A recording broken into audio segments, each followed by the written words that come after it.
עמית רובח, מדעי בעלי חיים. מיכל פרדו לוין, ביוכימיה. גילי קוניאק, מדעי הסביבה.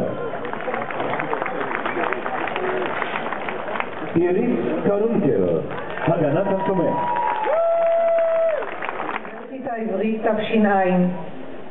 אתם המדענים והמדעניות, החוקרים והחוקרות הצעירים, יצאתם לדרך המחקר מלאי סקרנות ותאבי דעת.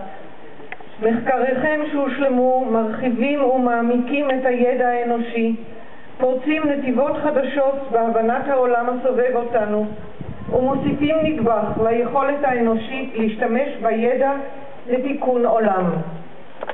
ביצעתם את מחקריכם מתוך גישה מדעית עצמאית וביקורתית ברמה המקצועית הגבוהה ביותר, בתוך מחויבות לכללי האתיקה האקדמית.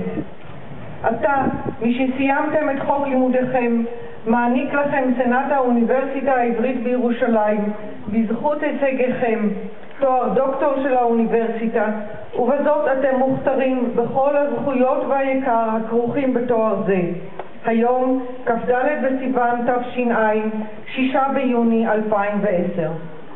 נא לשבת.